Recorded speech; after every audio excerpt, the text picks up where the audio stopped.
Khublei pi sai sen pat ngade Shaiphyrnai doreng Phanrang barhangne nakwa ban hikai kungo bingila on solve yakini ki problems based on linear equations. Ngara inte jingkali a certain number is doubled and 10 is added. The result is 28. Find the number. Tama shwa ban le ikatei ngakwa ban penso thu shwa ya kani kawai. Ngan ai nuksa hangne sum of a number and double of y. Iwei tu iwei kintin hangne kakit jingmon. Dangi ong sum kumya kane ka bynta kamot plus. Ladangi ong difference kan mau kadai minus. Ladaki ong product part kadai multiply. Sum of a number. Which number we don't know. And double. Ladangi ong double kamot twice. Lani 2. Lani kadai product do 2 of y. Tingin niya perkhat ya kane sum kamot hapreng kadai do plus of a number. Berobor hak jingkali jong Kane kisi ong bed of a number. Tingim jutip number ayu tebakan pensuk yang yaw tau number ngin sim bed kum ux badai unknown. And double of y double kemut 2 double of y mod ke product of x plus 2y. Tikani ke jingtho sum of a number and double of y kemut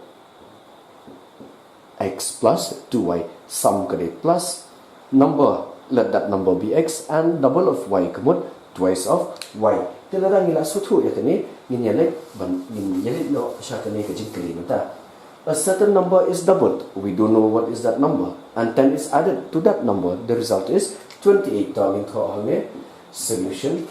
A certain number is doubled. Ladangi ong a certain number is doubled. Tini thohangne let the number be x because we don't know. So according to question ATQ, according to question, a certain number is doubled. That means 2x and 10 is added to that number. That means plus 10. Your result is 28. Katkum ko jingkali.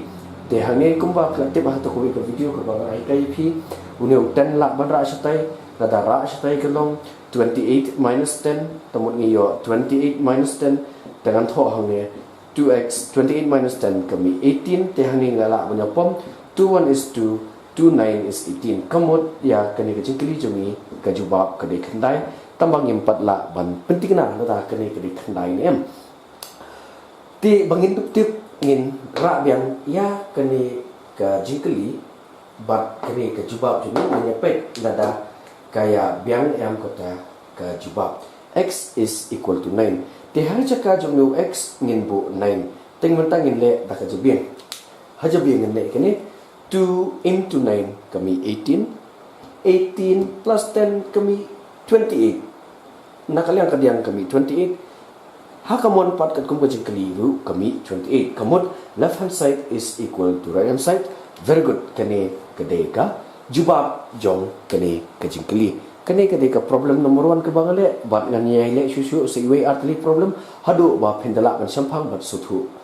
Desa isin Khublei shibun ba people por ban pek yang video juga bat dak minot ba pyrshang jopi phin sala ban le shibun kini ki word problems. Sobha ban subscribe apo YouTube link juga ka bang ai ka teng Shaiphyrnai Khublei shibun.